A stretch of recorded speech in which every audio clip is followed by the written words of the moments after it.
在悠扬又洪亮的穆斯林祈祷声中，我们醒来，开始了在埃及的第二天。这一天，我们的行程安排得很满，打算早上花3-4个小时在吉萨金字塔游览，然后完了去南边的达舒和萨卡拉金字塔区，然后晚上搭一班10点多的飞机去卢克索。但是计划不如变化快，我们在网上约定的那个司机加导游，到了约定的时间迟迟没有出现，等了有20多分钟吧。然后总台的人老是说这个司机正在路上，正在路上，但是一直没有到。我们宝贵的时间一分一秒的过去，我一看不对，马上改变了计划，请我们住的那个 B&B 的老板给我们介绍了一个他认识的司机，那个老板也挺帮忙的，马上找了一个司机。司机到了之后，听从司机的建议，我们先去达舒和萨卡拉，然后回来再看吉萨，因为他说去那个达舒的路，在下午的时候可能会比较堵。我们商量之后决定这样子也不是个不错的选择，因为我们从南边玩了回来之后，在上飞机回多伦多之前，还要在开罗住2个晚上。这样子如果下午时间不够，我们没法去吉萨金字塔看的话，我们回来在开罗住的最后2天还有机会去吉萨看的。达舒尔在吉萨的南边大约40公里处，在尼罗河的西岸。那的主要金字塔有弯曲金字塔和红色金字塔。同样是金字塔，它们和吉萨的大金字塔有很大的不同。它们都是比较早期的金字塔，特别是弯曲金字塔，它那个侧面是弯曲的，并不是平的。这是因为当初建金字塔的师傅在建了一小半的时候，发现再沿着原来那个角度往上建的话，很可能有坍塌的风险，所以后来就把那个角度给改得缓和一点了。一路上司机抄小道奔大道，基本上没有怎么塞车。40公里的路，差不多1个小时就开到了。吉萨周围的街道和小路环境是不敢恭维的，卫生状况很堪忧。但是出了吉萨，到了沙漠地带，我觉得还是挺不错的。很快我们就到了达舒了。首先映入眼帘的是汽车左边的红色金字塔，说是红色，我看这个其实也就是浅棕色。远处那个是弯曲金字塔，现在朦朦胧胧的看不清，我们等会儿要凑近了看。这里提醒一句哈，大家如果在网上搜索的话，搜索红色金字塔，会看到很多那些就是说拍的很红的那种图片或者视频，那些都是经过加工的，实际的颜色其实就是这样子，微微泛点红的。到了停车场之后停好车，买了票，从买票的地方到弯曲金字塔还是有段路要走的。和吉萨金字塔相比，这里参观的人要少很多很多。然后旁边也没有什么现代化的建筑，所以比较有那种神秘亘古的氛围。近距离看弯曲金字塔，发现它的墙身很多地方都坍掉了，有很多地方必须用木棍支撑着。我们家2位精力充沛的爷们就下去钻了钻，我就没有去，因为当时已经很累了。旁边有个头发花白的老爷爷也下去钻了，不由得深感佩服。这个弯曲金字塔的地道据说是出名的难钻的，下面空间非常狭窄。后来我家领导上来的时候，我问了一下，确实如此。很长一段地道是需要把腰弯得很低，几乎是手脚并用的爬过去的。出来之后又在红色金字塔稍作了停留。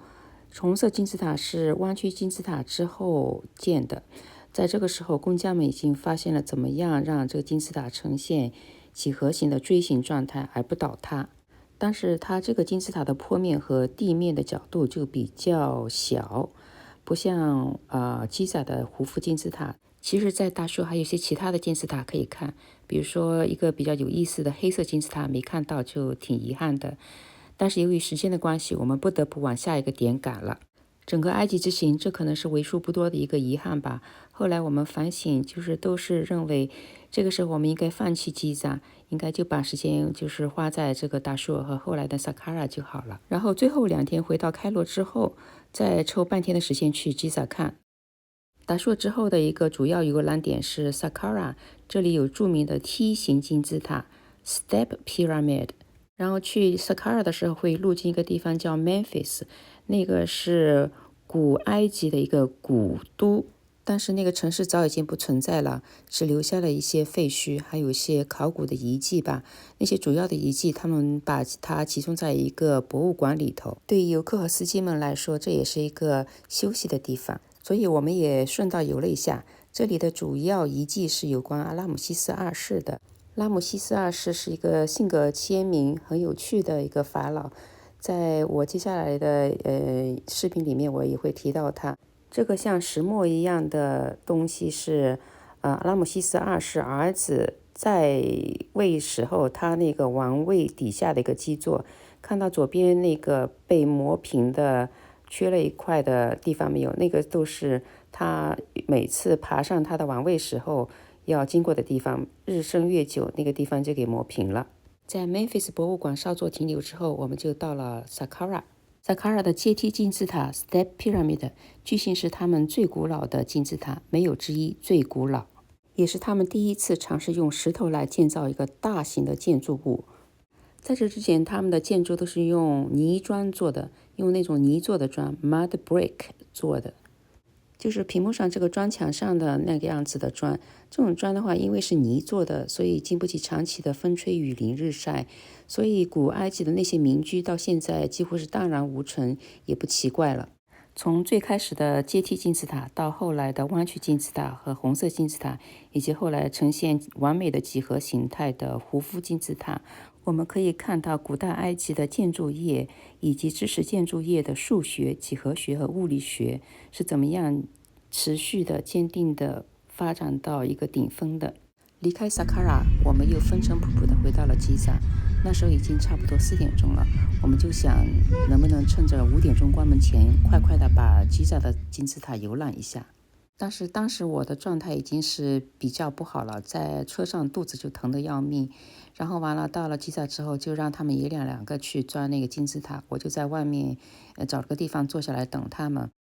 然后他们爷俩从那个胡夫金字塔出来，我那个猪队友就急匆匆地往下一个金字塔走，我在后面赶也赶不上。然后完了，一着急，胃里一个翻涌，早上吃的、中午吃的全给吐了出来。还好我的儿子走得不快，我一叫他，他就停住了，否则的话，说不定我们一家3口在那个地方失散了也不一定。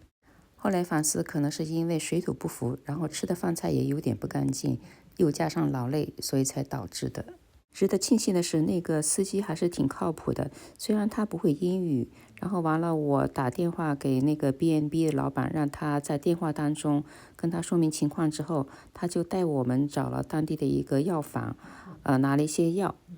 吃了药人舒服了一些，但是还是很累，当然是玩其他的项目肯定是不可能的了，所以我们就让司机直接帮我们送到了机场。在机场附近的一家5星级酒店找了个地方歇了歇，吃了点东西。那个酒店的名字叫 Le Méridien，我不是给他们打广告，但确实是很感激他们，因为我当时是什么东西都吃不下，在 Google 上查了查，说这种情况可能吃那种蜜瓜会对胃比较好。他们酒店没有，还特地派人出去买了。他们酒店和机场有一个空中的玻璃走廊，我们休息好了之后，就直接沿着那个玻璃走廊走，差不多5分钟就到了机场了。好了，今天就先分享到这里了。如果喜欢今天的视频，请别忘了点赞、转发、订阅，谢谢，拜拜。